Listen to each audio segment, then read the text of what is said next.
إن الحمد لله نحمده ونستعينه ونستغفره ونعوذ بالله من شرور أنفسنا ومن سيئات أعمالنا من يهده الله فلا مضل له ومن يضلل فلا هادي له وأشهد أن لا إله إلا الله وحده لا شريك له وأشهد أن محمدا عبده ورسوله يا أيها الذين آمنوا اتقوا الله حق تقاته ولا تموتن إلا وأنتم مسلمون يا أيها الناس اتقوا ربكم الذي خلقكم من نفس واحدة وخلق منها زوجها وبث منهما رجالا كثيرا ونساء واتقوا الله الذي تساءلون به والأرحام إن الله كان عليكم رقيبا يا أيها الذين آمنوا اتقوا الله وقولوا قولا سديدا يصلح لكم أعمالكم ويغفر لكم ذنوبكم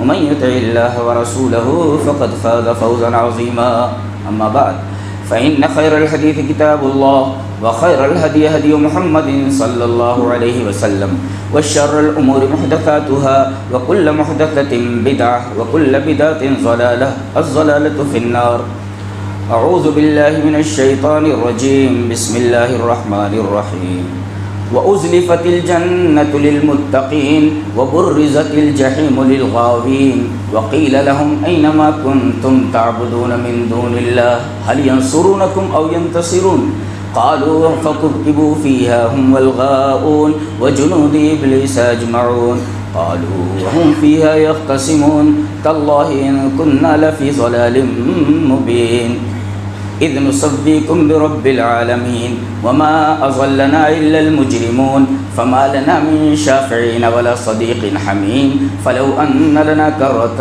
فنكون من المؤمنين. خطبہ مسنونہ کے بعد میں نے سورہ شعراء کی چند آیات تلاوت کی. ایک ہے سورہ شعراء، یہ شاعر کی جمع ہے، اور ایک ہے شورا جس کے معنی مشورے کے آتے. تو قرآن میں سورہ شعراء بھی ہے، یعنی شاعر کی جمع، اور ایک سورت ہے جس کا مطلب ہے مشورہ، وہ بھی ہے سورۃ الشورى. تو یہ سورہ شعراء یہ 19ویں پارے میں، اور سورہ شورى یہ 25ویں پارے میں. تو یہ جو آیات میں نے پڑھی ہیں یہ سورہ شعراء کی ہیں جو شاعر کی جمع ہے. ان آیات میں اللہ رب العزت نے میدان حشر میں کھڑے بنیادی دو گروہوں، دو گروپس اور دو جماعتوں کا تذکرہ فرمایا ہے. ذیلی بہت سے گروپ ہو سکتے، متقیوں کے درجہ بدرجہ کئی گروپس ہیں، اسی طرح جہنمیوں کے بھی درجہ بدرجہ کئی گروپس ہیں، لیکن بنیادی طور پر حشر میں موجود تمام لوگوں کے دو ہی گروپ ہیں، دو جماعتیں ہیں.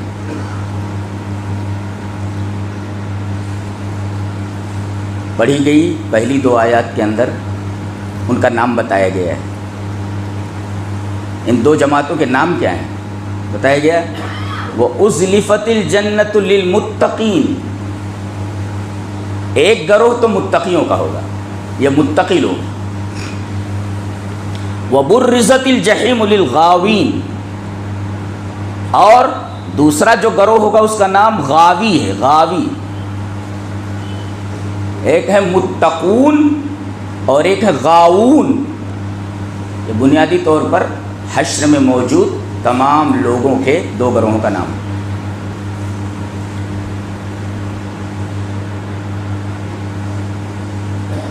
تو ایک بات تو یہ معلوم ہے کہ کتنے گروہ ہوں گے میدان حشر میں. بنیادی طور پر دو گروہ. پہلی آیت میں فرمایا گیا کہ جو متقین ہوں گے جنت بالکل ان کے قریب لے آئی جائے گی. وَأُزْلِفَتِ الْجَنَّةُ لِلْمُتَّقِينَ، میدان حشر میں متقین بھی کھڑے ہوئے ہیں اور غاون بھی کھڑے ہوئے ہیں. جنت کو متقیوں کے قریب لے آیا جائے گا. چلو جنت کو متقیوں کے قریب کر دو. ایک سوال پیدا ہوتا ہے کہ اب جتنے بھی متقی ہیں وہ تو جنت میں جانے ہی والے ہیں، اس لیے کہ اللہ تبارک و تعالیٰ نے فرمایا تلک الجنت التی نورث من عبادنا من کان تقیا. یہ جو جنت ہے، اس جنت کو ہم اپنے ان بندوں کو دینے والے ہیں، ان بندوں کو وارث بنانے والے ہیں جو متقی. تو صاف فرما دیا گیا کہ جنت کے وارثین متقی لوگ ہیں، تو وہ تو جنت میں جانے ہی والے. سوال یہ پیدا ہوتا ہے کہ جب متقی جنت کے اندر جانے ہی والے ہیں تو جنت کو حشر میں ان کے قریب کر دیے جانے کی کیا وجہ ہے، کیا سبب ہے؟ کبھی غور کیے؟ میں اس سوال کا جواب تلاش کرتے کرتے تھک گیا. اللہ رحم فرمائے شیخ ابن عثیمین رحمہ اللہ پر، انہوں نے اس سوال کا جواب اپنی تفسیر ابن عثیمین میں دیا ہے. جواب یہ ہے کہ میدان حشر کی ہولناکی، نفسی نفسی کا عالم ہوگا. ہر آدمی اپنے عملوں کے اعتبار سے پسینے میں ڈوبا ہوا ہوگا. گرمی کا ایک خوفناک عالم ہوگا. یہ تو بدنی تکلیف ہے. روحانی اور نفسانی تکلیف یہ ہے کہ پتہ نہیں ہمارے بارے میں کیا فیصلہ ہونے والا ہے. اعمال نامے بانٹے جانے کا اعلان کر دیا گیا ہے. اب دل اچھل کر حلقوم میں آ گیا ہے کہ یہ نامہ اعمال دائیں ہاتھ میں دیے جانے والے ہیں کہ بائیں ہاتھ میں دیے جانے والے ہیں. تو وہاں ایک خوف نہیں ہے، ایک ڈر نہیں ہے، مختلف قسم کے خوف ہیں، مختلف قسم کے ڈر ہیں. گویا پورا میدان حشر ہولناکیوں کا میدان ہے اور سارے لوگ ڈرے ہوئے ہوں گے.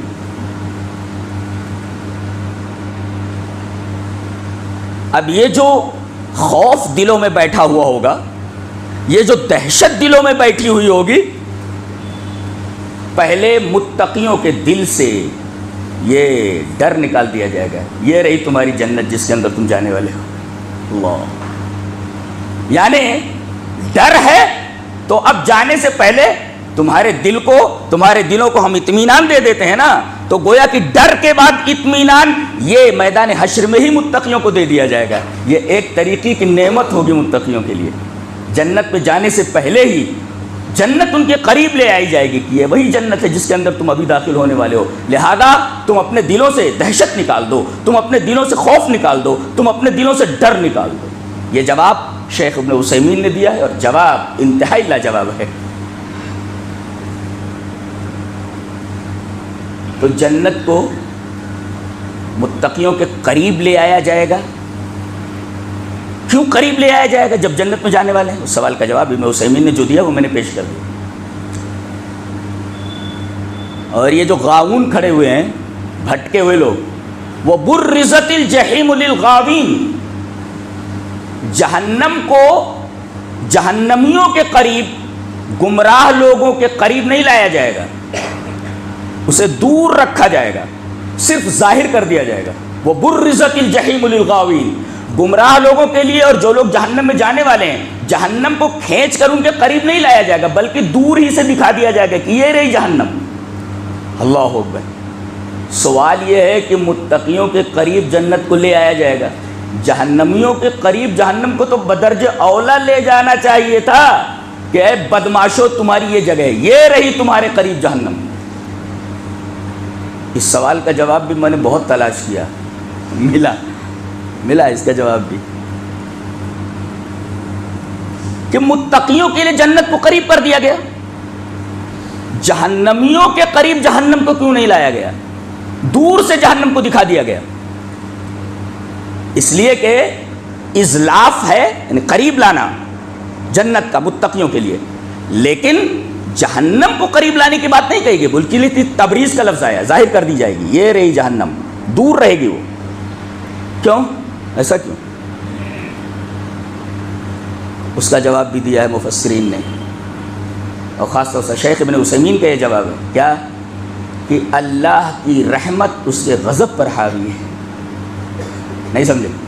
پہلے وہ حدیث پڑھ لیتے ہیں. حدیث اس طرح وعن ابی ہریرہ رضی اللہ تعالی عنہ ان النبی صلی اللہ علیہ وسلم قال لما خلق اللہ الخلق كتب فی کتابہ فهو عنده فوق العرش ان رحمتی تغلب غضبی.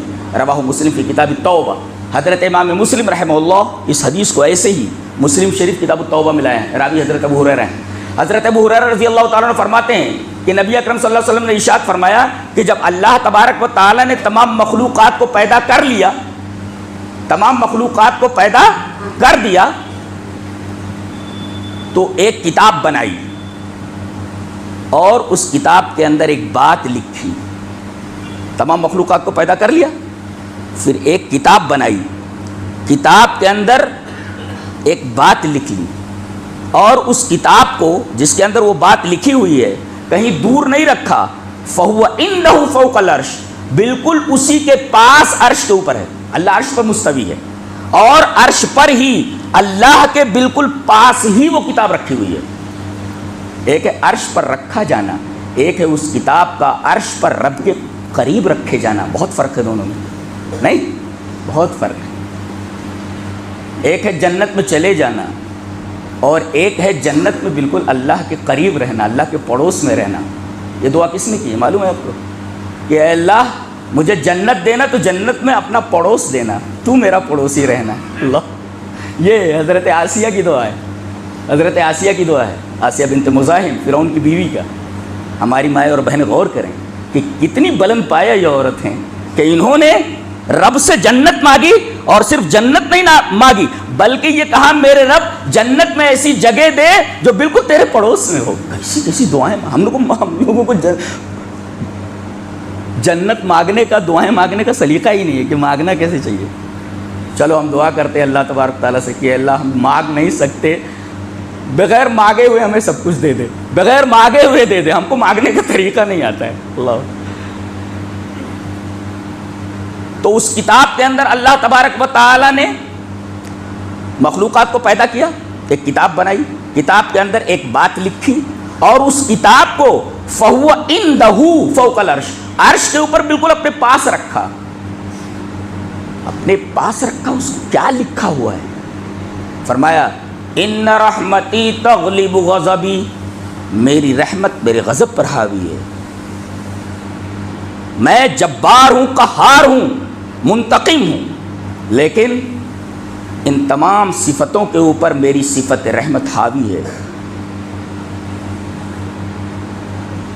تو ان رحمتی تغلب غضبی، میری رحمت میرے غضب پر حاوی ہے. تو اللہ کی رحمت دیکھو کہ جنت کو متقیوں کے قریب لے آیا گیا ہے، لیکن جہنم کو، جہنمیوں کو جب کیوں جانا ہے اس میں، جہنم کو اس سے دور رکھا گیا ہے. ڈالنا تو ہے ہی، لیکن ابھی سے ان کو زیادہ خوف زدہ مت کرو. یہ اللہ کی رحمت ہے جو اس کے غضب کے اوپر حال ہے. کتنی بڑی بات ہے. یہ نقطہ بھی، اس سوال کا جواب بھی شیخ ابن عثیمین رحمہ اللہ نے دیا ہے کہ جنت کو متقیوں کے قریب لے آیا جائے گا، جہنم کو قریب کیوں نہیں لایا جائے گا؟ اس کو دور سے دکھا کیوں جیا جائے گا؟ تبریز کیوں کی جائے گی؟ اس کا جواب یہ دیا گیا کہ ان رحمتی تغلب غضبی، اللہ تبارک و تعالیٰ کی رحمت اس کے غضب پر حاوی. ایک نقطہ ملا. آدمی کتنا بھی گنہگار ہو اللہ کی رحمت سے مایوس نہیں ہونا چاہیے. گنہگار کتنا بھی بڑا گناہ ہو کرنے والا ہو، اس کے گناہ پہاڑوں جیسے ہوں، لیکن اللہ کی رحمت اس سے کہیں زیادہ وسیع ہے. گویا اگر گنہگار مایوس ہو جائے تو اس کا مطلب یہ ہوا کہ اس نے اللہ تبارک و تعالیٰ کی رحمت کو بہت چھوٹا سمجھا. یہ اللہ تبارک و تعالیٰ کی رحمت کی توہین ہے. لہذا کسی بھی گنہگار کو اگرچہ اس کے گناہ پہاڑوں کے برابر بھی ہو جائیں، کبھی بھی اللہ تبارک و تعالیٰ کی رحمت سے مایوس نہیں ہونا چاہیے. ان رحمتی تغلب غضبی. اور سب سے بڑی چیز تو مجھے حیرت ہو رہی ہے اس حدیث کے ٹکڑے پر کہ جملہ تو لکھا ہے اس نے اور اس جملے کو بھی اپنے قریب کر لیا ہے. ان رحمتی تغلب غضبی. کچھ سمجھ میں آ رہا ہے؟ بہت عجیب و غریب بات ہے وہ، اور روایت مسلم کی ہے. اور ایک نقطہ اور بتاتا ہوں. اس روایت کو کہ میری رحمت میرے غضب کے اوپر حاوی ہے، اس کو امام مسلم کتاب التوبہ میں لا رہے ہیں. اس کا مطلب یہ ہوا کتنے بھی گناہ تم سے سرزد ہو جائیں، توبہ کر لو، اس کی رحمت کھڑی ہے تمہیں معاف کرنے کے لیے۔ اس وجہ سے اس حدیث پاک کو امام مسلم رحمۃ اللہ علیہ کتاب التوبہ میں لایا ہے، ان رحمتی تغلب غضبی۔ تو گویا جنت کو متقیوں کے قریب لے آیا گیا ہے، جہنم کو صرف ظاہر کر دیا گیا ہے۔ اچھا، ان دونوں آیتوں کی تفسیر دو جگہوں پر کی گئی ہے۔ سورہ قاف میں فرمایا گیا وَأُزْلِفَتِ الْجَنَّةُ لِلْمُتَّقِينَ غَيْرَ بَعِيدٍ، جنت کو متقیوں کے قریب لے آیا جائے گا جو دور نہیں ہوگی۔ اب کہا جائے کوئی چیز دور نہیں ہے تو اس کا اپوزٹ کیا ہوگا؟ ارے بھائی دور نہیں ہے تو اس کا کیا مطلب ہوا؟ پاس ہی ہے نا۔ تو گویا کہ جنت کو پاس لے آیا جائے گا تو بعید نہیں ہوگی۔ گویا کہ اس آیت کریمہ کی تفسیر جو سورہ شعراء میں ہے، سورہ قاف میں کی گئی ہے، غیر بعید سے کی گئی، بالکل قریب لے آئے گی۔ اور جہنم کو دور رکھا جائے گا، اس کی تفسیر سورہ فرقان میں ہے۔ اللہ نے فرمایا اذا رأتهم من مکان بعید سمعوا لها تغیظا وزفیرا، جہنم دور سے ان کو دیکھے گی۔ اذا رأتهم من مکان بعید، دور جگہ سے جہنم ان کو دیکھے گی، اور یہ لوگ اس کے چنگھاڑ کو اور اس کے جوش کو، اس کے غضب کو سنیں گے دور ہی سے۔ یعنی ڈرا تو دیا جائے گا لیکن بہت زیادہ نہیں ڈرایا جائے گا۔ ایک ہے کسی خوفناک چیز کو دور سے دیکھ لینا، ڈر کم لگتا ہے۔ سانپ دور سے نظر آ جائے تو کم ڈر لگتا ہے، لیکن بالکل پاؤں کے پاس آ جائے تو بہت زیادہ ڈر جاتا ہے آدمی۔ دیکھ رہے ہیں آپ کتنی نفسیاتی عجیب و غریب کتاب ہے یہ، عجیب و غریب کتاب۔ میں تو ویسے قرآن حکیم کا چھوٹا سا طالب علم ہوں، میں جب آیات کریمہ پر غور کرتا ہوں تو مجھے بڑی حیرت ہوتی ہے کہ کلام کا یہ انداز بھی ہو سکتا ہے۔ اور سچ مچ عرش والا جو اتنی بلندی پر ہے، جو اکبر ہے، اس کا کلام بھی اکبر ہی ہے۔ اچھا، تو ایک متقون ہے، یہ غاؤون کون ہے؟ غاؤون کا معنی کیا ہے وہ سمجھیں آپ۔ ایک ہے ضال، راستے سے بھٹک جانا، آنا تھا جعفر نگر، چلا گیا کیمپ میں، اس کو کہتے ہیں بھٹک جانا۔ اور یہ جو بھٹکنا ہوتا ہے لا علمی کی بنیاد پر ہوتا ہے، اسے معلوم نہیں تھا، اسے معلوم نہیں تھا جعفر نگر کدھر ہے۔ تو ضلالت جو ہوتی ہے اس کی بنیاد جہالت ہوتی ہے، ضلالت کی بنیاد جہالت ہوتی ہے، اسے معلوم نہیں، لہذا وہ جانا تھا کہیں چلا گیا کہیں۔ لیکن غاؤون کس کو، غوایت کس کو بولتے ہیں؟ ضلالت تو سمجھ میں آیا کہ بھائی ضلالت کی بنیاد جہالت پر ہے، معلوم نہیں تھا اسے، علم نہیں تھا، لا علمی کی بنیاد پر وہ بھٹک گیا، غلط راستے پر چلا گیا۔ یہ غوایت کیا ہے؟ جہاں یہ لفظ آئے گا غاؤون، جو غاوی لوگ ہیں، غوایت کیا ہے؟ اس کا جواب بھی شیخ ابن عثیمین رحمہ اللہ نے دیا ہے، بہت پیارا جواب دیا ہے۔ کتنا بڑا مفسر ہے، بہت عجیب و غریب مفسر ہے ابن عثیمین۔ وہ کہتے ہیں کہ غوایت کہتے ہیں علموہ ولکن جانبوہ، یہ تفسیر کی ہے انہوں نے۔ علموہ، لوگوں نے جانا کہ یہ راستہ حق ہے، یہی حق کا راستہ ہے، جاننے کے بعد بھی راستے سے کترا گئے، ان کو کہتے ہیں غاؤون۔ ضالون کو معلوم ہی نہیں تھا کہ راستہ سیدھا کون سا ہے، لیکن غاؤون کو معلوم تھا کہ راستہ سیدھا کون سا ہے، جاننے کے باوجود کہ یہ راستہ سیدھا ہے اور یہی راستہ ہے، جان بوجھ کر کے اس راستے سے ہٹ گئے۔ علموہ، راستے کو جانا انہوں نے کہ یہی راستہ حق ہے، یہی جنت کا راستہ ہے، ولیکن جانبوہ، جان بوجھ کر کے حق کے راستے سے ہٹ گئے، دیٹ از کالڈ غاؤون۔ یہ ضالون اور غاؤون میں فرق ہے۔ اللہ نے فرمایا یہ جان بوجھ کر راستے سے ہٹے ہیں نا، لہٰذا ان کو ایک طرف کھڑا کر دو متقیوں کے مقابلے میں، اور جہنم کو ان کے لیے ظاہر کر دو۔ یہ ان دو آیات کی تفسیر بھی ہوئی، ہلکی سی تفسیر ہے۔ وَأُزْلِفَتِ الْجَنَّةُ لِلْمُتَّقِينَ وَبُرِّزَتِ الْجَحِيمُ لِلْغَاوِينَ، کھڑے کر دیے گئے دونوں۔ اب آواز آ رہی ہے وَقِيلَ لَهُمْ أَيْنَ مَا كُنْتُمْ تَعْبُدُونَ مِن دُونِ اللَّهِ، اے سنو یہ گمراہ لوگ، یہ غاوی لوگ، کہاں ہیں تمہارے وہ معبود جن کی تم اللہ کے علاوہ عبادت کرتے تھے؟ اینما کنتم تعبدون من دون اللہ، اللہ کے علاوہ جن کی تم عبادت کرتے تھے کہاں ہیں؟ دکھائی دے رہے تم کو؟ خاموشی ہے، کوئی جواب نہیں۔ اب پھر کہا جا رہا ہے هل ينصرونکم او ينتصرون، کیا یہ تمہاری مدد کر سکتے ہیں؟ دنیا میں جن کی تم پوجا پاٹ کرتے رہے، جن کی تم عبادت کرتے رہے، جن کو تم حاجت روا مانتے رہے، جن کو تم مشکل کشا مانتے رہے، جن کے مزاروں کے اوپر تم چادریں چڑھاتے رہے. اللہ حال ینصرونکم، آج یہ تمہاری مدد کر سکتے ہیں، او ینتصرون، یا خود اپنی مدد کر سکتے. بتایا گیا جو اپنی مدد نہ کر سکے وہ دوسروں کی مدد کیا کرے گا. اللہ فرمایا گیا یہ آج اپنی مدد نہیں کر سکتے، تمہاری مدد کیا کریں گے. حال ینصرونکم او ینتصرون، کیا یہ تمہاری مدد کر سکتے ہیں؟ ارے یہ تمہاری مدد کیا کریں گے. او ینتصرون، یہ اپنی مدد نہیں کر سکتے. ہمارے پڑوسی ملک میں بتایا گیا کہ ایک قبر ہے، قبر کے اوپر پنکھا لگا ہوا ہے. یہ کون سے بابا ہیں؟ پنکھے شاہ بابا. کون سے بابا ہیں؟ پنکھے شاہ بابا. پوچھا گیا کہ قبر کے اوپر یہ پنکھا کیوں لگا ہوا ہے جس کی وجہ سے یہ حضرت پنکھے شاہ بابا کے نام سے مشہور ہے. بتایا گیا تاکہ اس قبر کے اوپر پرندے بیٹ نہ کریں، گندگی نہ کریں، اور اس پنکھے کی ہوا کی وجہ سے مکھیاں بیٹھ کر کے گندگی نہ کریں. ارے جو مکھیوں کو نہ ہٹا سکتا ہو، جو خود پنکھے کا محتاج ہو، مکھیوں کو ہٹانے کے لیے وہ تمہاری مدد کیا کر سکتا ہے. حال ینصرونکم او ینتصرون، کیا یہ تمہاری مدد کر سکتے ہیں؟ ارے یہ تمہاری مدد کیا کریں گے. او ینتصرون، یہ اپنی مدد نہیں کر سکتے. اب حکم ہوگا چلو پکڑو ان کو جتنے بھی ہیں بدماش.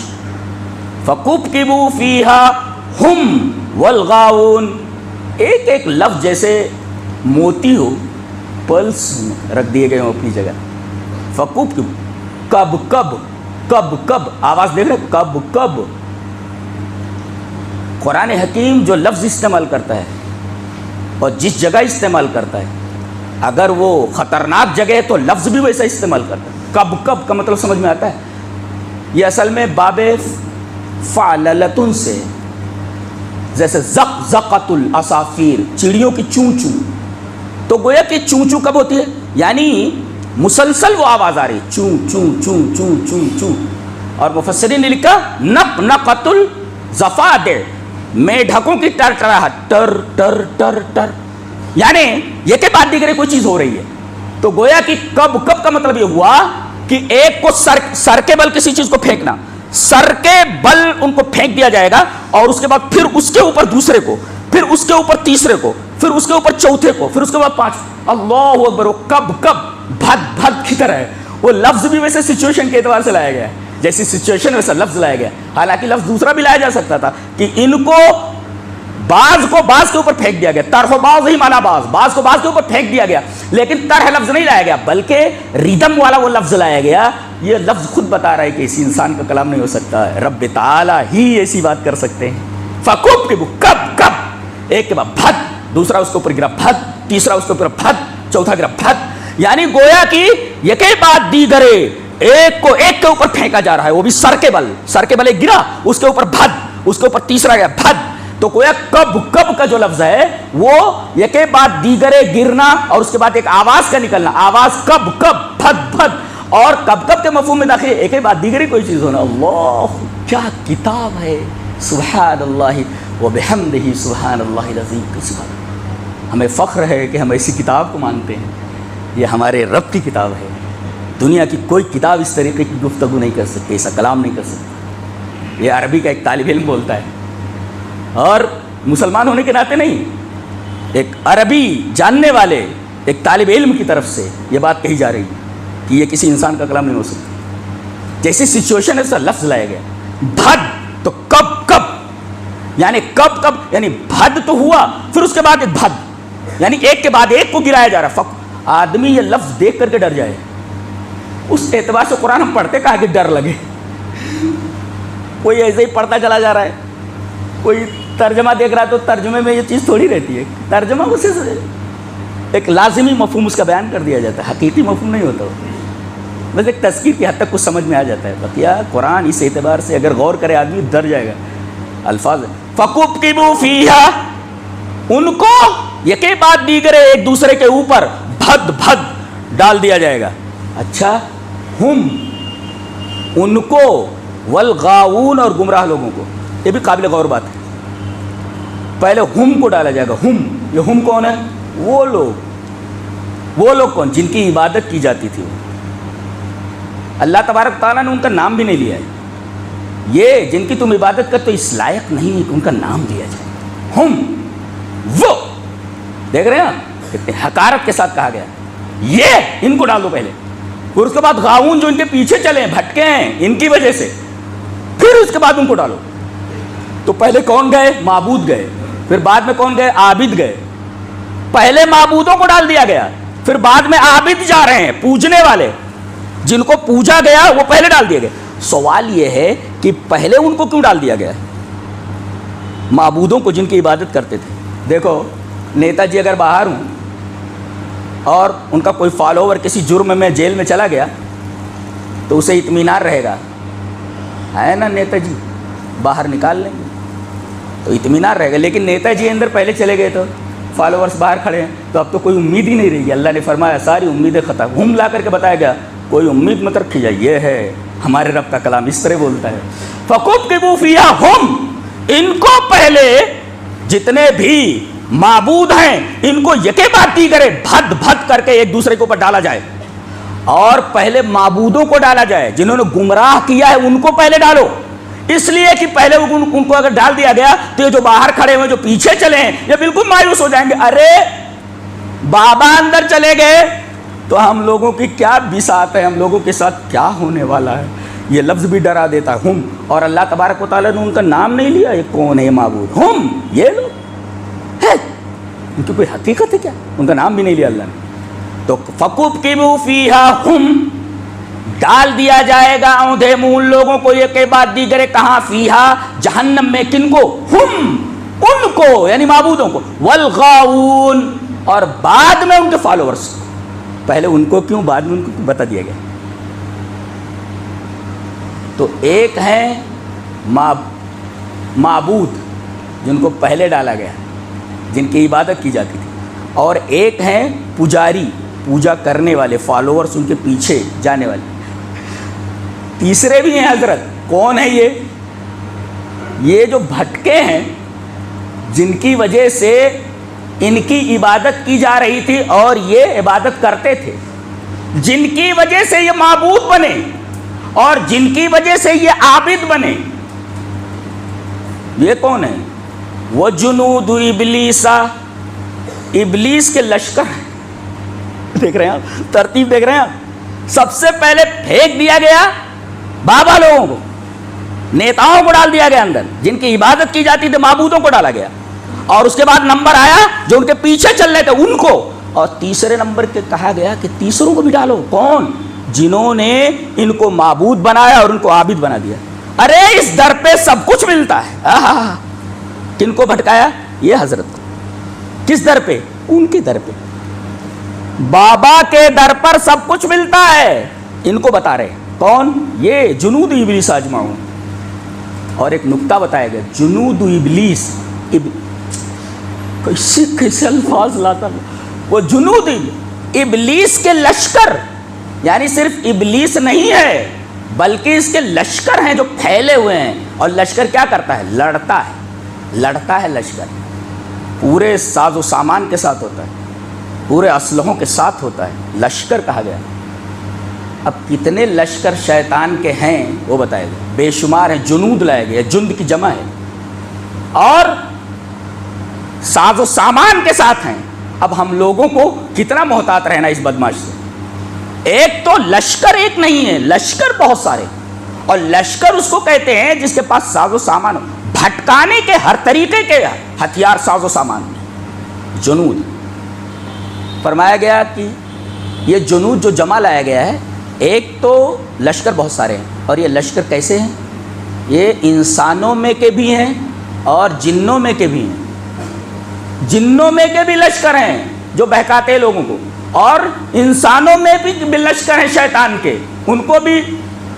عبداللہ ابن مبارک نے لکھا کہ بعض چیزیں انسان ایسی نکال لیتا ہے تو شیطان کو بھی تعجب ہوتا ہے, اچھا یہ چیز تو نے نکالی ہے. عبداللہ ابن مبارک نے کہا ہے, یعنی بعض معاملات میں شیطان کو تعجب ہوتا ہے انسان کے اوپر کہ تو نے یہ چیز ایجاد کر لی.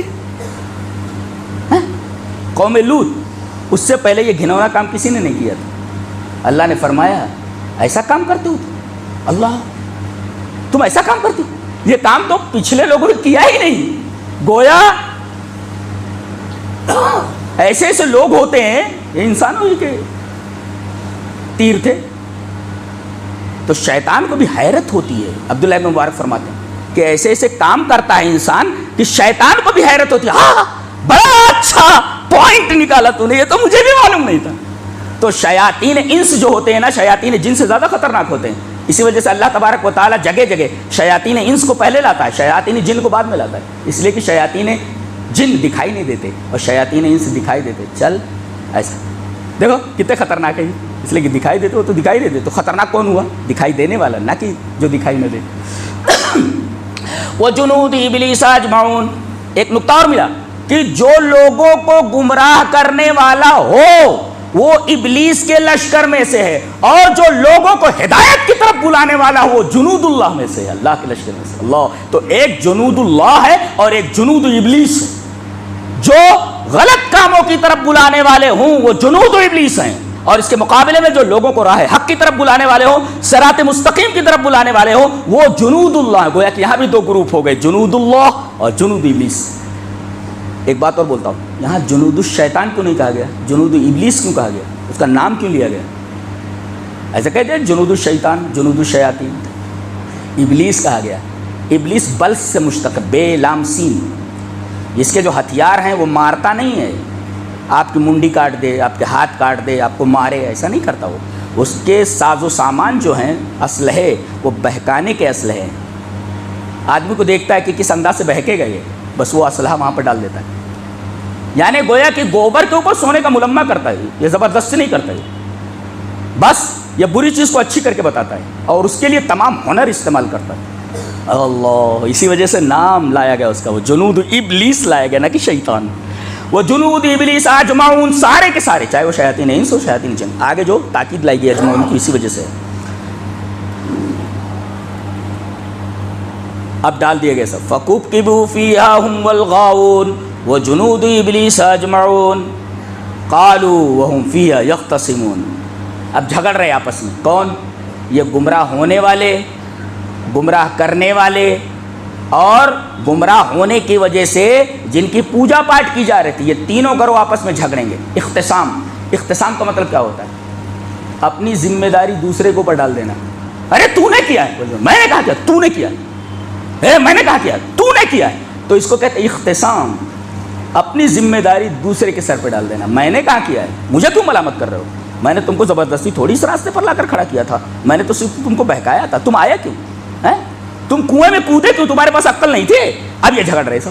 قالوا وهم فيها يختصمون. اختصام کا مطلب اپنی ذمہ داری دوسرے کے اوپر ڈال دینا، کہ ہمیں ملامت مت کرو، اپنے آپ کو ملامت کرو. لوموا انفسکم. اس کی تشریح اگر آپ کو دیکھنی، ٹائم نہیں ہے، تشریح اگر آپ دیکھنی ہے تو سورہ ابراہیم میں دیکھیے، جہاں ساری ذمہ داری شیطان کے اوپر ڈالی جا رہی ہے. شیطان کہہ رہا ہے کہاں میرے اوپر ڈال رہے ہو، میں نے تمہارے اوپر زور زبردستی شروع کی. وما کان لی علیکم من سلطان. میں نے تمہارے اوپر سلطان مانے زور زبردستی تھوڑی کی تھی. میں نے تم کو بلایا تو تم آ گئے. عقل نہیں تھی، اللہ نے عقل دی تھی. تو اب دیکھو، عقل کو خراب کرنے والا یہی، لیکن یہ کہہ رہا ہے اللہ نے تم کو عقل نہیں دی تھی. نکتہ یہ ملا کہ اللہ نے جو عقل دی ہے اس کو صحیح سے استعمال کرو. اس کے بارے میں پوچھا جائے گا. کیا؟ ان السمع والبصر والفؤاد. آنکھ، کان، عقل، سب کے بارے میں پوچھا جائے گا. عقل دی تھی سوچنے کے لیے، یہ نہیں بیل کی طرح بھیڑ کی طرح کسی کے پیچھے چلے جاؤ. ایک بھیڑ جا رہی ہے، وہ ٹرین آ رہی ہے ادھر سے اور پٹری کے پیچھے پہنچ گئی. اب پیچھے والوں کو دیکھنا چاہیے نا، یہ کٹ جائے گی ہم لوگ بھی کٹ جائیں گے. چل لیں بھیڑ چال، چل جس کو بھیڑ چال بولتے. تو وہ جنود ابلیس اجمعون قالوا وهم فيها يختصمون. اب جھگڑ رہے، جھگڑنے کے بعد اعتراف کر لیتے. تاللہ ان كنا لفی ضلال مبین. اللہ کی قسم ہم کھلی گمراہی میں تھے. اعتراف کر لیا. اس کا مطلب یہ ہے کہ آدمی اپنی گمراہی کا اس وقت تک یقین نہیں کرتا اور اعتراف نہیں کرتا جب تک کہ کسی مصیبت سے دوچار نہ ہو جائے. اور سب سے بڑی مصیبت جہنم ہے، یہ اللہ کا غضب ہے، اور جنت یہ اللہ کی رحمت ہے. جنت اللہ کی رحمت اور جہنم اللہ کا غضب، اللہ کا غصہ. ایک ہے گمراہی اور ایک ہے کھلی ہوئی گمراہی. یہ کھلی ہوئی گمراہی کیا ہے؟ یہ ضلال مبین کہا گیا، صرف ضلال نہیں کہا گیا. تاللہ ان کنا لفی ضلال مبین. اللہ کی قسم ہم کھلی گمراہی میں تھے. یہ تو ایک گمراہی ہوتا ہے، گمراہ ہو جانا. ایک کھلی گمراہی، یہ کھلی گمراہی کیا ہوتا ہے؟ صاف صاف جو نظر آ جائے. کیا آگے بتایا گیا کھلی گمراہی کس کو کہتے ہیں؟ اذ نصدیکم برب العالمین. ہم جن کی عبادت کرتے ان کو ہم نے رب العالمین کے برابر کر دیا تھا. دیکھو برابر کرنا, اگر پانی لینا ہے تو ڈول اور رسی کا وسیلہ ضروری ہے, چھت پر چڑھنا ہے تو سیڑھی کا وسیلہ ضروری ہے. ارے بھئی یہ کس کی مثال دے رہے ہو؟ یہ مخلوق کی مثال ہے. تو خالق کو مخلوق کے برابر کیسے کر دے رہے ہو؟ فلا تضربوا للہ الامثال. اللہ عرش پر مستوی ہے تو عرش بڑا یا چھوٹا ہے؟ اگر عرش بڑا ہے اللہ چھوٹا ہے نعوذ باللہ, تو پھر اللہ اکبر نہیں رہا. اور اگر عرش چھوٹا ہے تو اللہ عرش پر نہیں ہوا. ابھی دیکھو یہ سب قیاسات ہیں. یہ خالق کو مخلوق کے برابر, ارے ایک نوکر ایک مالک کے برابر نہیں ہو سکتا ہے, غلام ایک آقا کے برابر نہیں ہو سکتا, تو خالق مخلوق کے برابر کیسے ہو سکتا ہے؟ اور ہم لوگ یہی کرتے تھے, اذ نسویکم برب العالمین, ہم رب العالمین کے برابر کر دے رہے تھے ان کو. جیسے اللہ سنتا ہے بابا بھی سنتے ہیں, اللہ جیسے مشکل کشا ہے یہ قبر والا بھی سنتا ہے, تو اللہ کے برابر کر دینا ہوا. یہ برابری طاعت کے اندر, تابعداری میں. یہ جو ہے برابری یہ اطاعت میں, یہ برابری عبادت میں, یہ برابری محبت میں. جیسے اللہ سے محبت ایسے ان سے محبت, جیسے اللہ کی اطاعت ویسے ان کی اطاعت, جیسے اللہ کے بارے میں عقیدہ ویسے ان کا عقیدہ. یہی تو شرک ہے. اذ نسویکم برب العالمین. سب سے بڑی گمراہی ہے کہ گمراہی, اور سب سے بڑی گمراہی ہے کوئی اگر کہے کہ خالق اور اس طریقے کی مثالیں دے تو کہہ دینا کہ تم رب العالمین کے برابر کر رہے ہو. یہ تو گمراہی نہیں, کھلی ہوئی گمراہی ہے. ضلال مبین. اذ نسویکم برب العالمین. اب 3 اعترافات ہوئے. ایک اعتراف تو ہم کھلی ہوئی گمراہی میں تھے, یہ اعتراف کہ ہم نے رب العالمین کے برابر کر دیا دوسروں کو. اب تیسرا اعتراف, وما اضلنا الا المجرمون, ہمیں گمراہ کر دیا مجرموں نے. یہ گمراہ کرنے والی ہے تیسرا گروپ ہے جو میں نے بتایا نہیں. ایک ہے عبادت کی جا رہی ہے جن کی, ایک ہے عبادت کرنے والے, ایک ہے ان کو عبادت پر لگانے والے. وہ مجرم کا, مجرم کس کو بولتے ہیں؟ ایک آدمی ہے وہ کسی کو قتل کرتا ہے, مجرم ہے وہ. لیکن اس آدمی کو ایک آدمی نے پکڑ لیا ہے, پکڑے ہوئے ہے, اور دوسرا آدمی اس کو قتل کر رہا ہے. دونوں مجرم ہیں. بلکہ یہ کہو کہ جس نے پکڑا ہے یہ بہت بڑا مجرم ہے, اس سے بڑا مجرم ہے. اگر یہ پکڑتا نہیں تو بھاگ جاتا. ہاں تو یہ دونوں مجرم ہیں, اور یہ دونوں جرم ہیں, پکڑنا بھی اور مارنا بھی. اسی وجہ سے دنیاوی قانون بھی کہتا ہے کہ جس نے پکڑا اس کو بھی اندر ڈالو, اور جس نے قتل کیا اس کو بھی اندر ڈالو. تو وما اضلنا الا, ایک ایک لفظ بڑا عجیب و غریب ہے. وما اضلنا الا المجرمون, گمراہ کرنے والے کون؟ صرف اور صرف مجرم. یہ مجرم, انہوں نے ہم کو پکڑا, سمجھایا, اس وجہ سے ہم گمراہ. تو گمراہ یہ ہو شیطان جن, یہ جن کو گمراہ کیا یہ تو اور بڑا مجرم ہے. گمراہ کیسے ہوا؟ اللہ نے عقل نہیں دی تھی. وما اضلنا الا المجرمون. اب دیکھیں گے کوئی سفارشی ہے دنیا میں؟ تو بہت سارے سفارشی ہیں. چلو بلا لو بھائی, الٹی پلٹی سفارش کر دو, چاہے حق ہو چاہے باطل ہو. کبھی بھی ناحق کی سفارش نہیں کرنا, اور حق کی تائید ہمیشہ کرتے رہنا. جی ہم لوگ نمازوں میں اگلی صف میں رہیں گے, روزہ کبھی نہیں چھوڑیں گے, توفیق دے گا اللہ تو حج بھی کر کے آئیں گے. لیکن کتنی بڑی بڑی عبادتیں آپ چھوڑ دیتے ہیں کہ کوئی مسلمان کسی مصیبت میں ہے, آپ اس کی مصیبت دور کر دیں. اللہ کے رسول نے فرمایا کوئی دنیا میں کسی کی مصیبت دور کر دے تو اللہ محشر میں حشر میں اس کی مصیبت دور کر دے. اتنی بڑی نیکیاں ہم لوگ کہاں لے رہے ہیں؟ وہ ایک روٹین ہے, چل رہے ہیں بیچارے ہم لوگ بیل کی طرح. بہت ساری چیزیں اور بھی. اب دیکھے گا وہ شافع اور دوست کو دیکھے گا. یہاں شافعین جمع لایا گیا اور صدیق واحد لایا گیا. دوست کے بارے میں ایک, صدیق واحد ہے, اصدقاء نہیں لایا گیا. شافعین شافع کی جمع یہاں بتایا گیا. کثرت الشفعاء, یعنی سفارش کرنے والے بہت مل جاتے ہیں. اے آپ بھی آ جاؤ, آپ بھی آ جاؤ, آپ بھی آ جائے, ذرا تھوڑا بول دیجئے میری طرف سے, تو سفارش کرنے والے بہت سے مل جائیں گے. اس وجہ سے صافین کو جمع لایا گیا کہ سفارش کرنے والے بہت مل جاتے ہیں. ولا صدیق حمیم, دوست کو ایک لایا گیا, دوست بہت کم ملتے ہیں, اسی وجہ سے واحد لایا گیا. فرمایا گیا یہاں شافع بھی نہیں ہے کوئی, اور کوئی دوست بھی نہیں ہے, اور وہ بھی ہر دوست دوستی کے لائق نہیں ہوتا. حمیم آگے لایا گیا, ولا صدیق حمیم, پکا دوست, خالص دوست. کیا کتاب ہے اللہ, ایک ایک لفظ حیرت زدہ کر دینے والا ہے, ڈرا دینے والا ہے. کوئی سفارش کرنے والا نہیں, حالانکہ سفارش کرنے والے بہت ہوتے ہیں. ولا صدیق حمیم, دوست تو بہت ہوتے ہیں. ولا حمیم, ایک تو دوستوں کی کمی ہے, اور دوست مل جائے تو حمیم بھی نہیں ہوتے. کہ آپ کی مصیبت میں کام آ سکے. دوستی کائے کی دوستی ایسی؟ دوستی کا دم بھرتے ہو صدیق لیکن حمیم نہیں ہو تم. اللہ نے فرمایا دوست وہاں ہوں گے تو دوست تو کام آتا ہی ہے, لیکن زیادہ کام کون آتا ہے؟ جو خالص دوست ہو. تو اگر خالص دوست بھی ہوگا وہ بھی کام نہیں آئے گا. سفارش کرنے والے آپ کی سفارش کے لیے نہیں آئیں گے. کوئی گہرا دوست ہوگا, گہرا دوست بھی آپ کے کام نہیں آئے گا. پھر تمنا کریں گے فلو ان لنا کرۃ فنکون من المؤمنین. یہ جملہ بہت قابل غور ہے. کاش ایک بار دنیا میں ہمیں لوٹا دیا جاتا تو ایمان والے بن جاتے, توحید والے بن جاتے. توحید کی قدر کرو. اللہ اکبر. تیسرے پارے کے آخر میں فرمایا گیا ملول اور ذہبہ, اگر ایمان کو اور توحید کو پوری دنیا بھر کا سونا دے کر بھی حاصل کرنا چاہو نہیں حاصل کر سکتے. قیامت کے دن بولے گا آدمی دنیا بھر کا سونا اللہ فرما رہا ہے اگر یہ دے دیں تو ایمان نہیں ملنے والا. تو گویا کہ ایمان کی اور توحید کی قدر و قیمت قرآن نے کیا سمجھائی ہے؟ زمین بھر کا سونا اور اسی کے مثل اور دے دیا جائے تب بھی ایمان کی دولت تمہیں نہیں مل سکتی. یہ ہے ایمان کی قدر و قیمت جو ہم اور آپ کو مل گئی ہے, فری میں مل گئی ہے. اس کی قدر کیجیے. اور خاص طور سے توحید. سبھی اپنے آپ کو ایمان والا کہتے ہیں لیکن ان کے پاس ایمان نہیں ہے. اگر توحید نہیں ہے تو ایمان نہیں ان کے پاس. اس لیے کہ ایمانیات کی بنیاد, ایمانیت کی اساس توحید ہے, اور وہ توحید خالص. جیسے صدیق حمیم, توحید کا دعویٰ سبھی کرتے ہیں لیکن توحید خالص بہت کم لوگوں کے پاس ہے. اللہ ہمیں نیک عمل اور اچھی سمجھ کی توفیق عطا فرمائے. وآخر دعوانا الحمدللہ رب العالمین.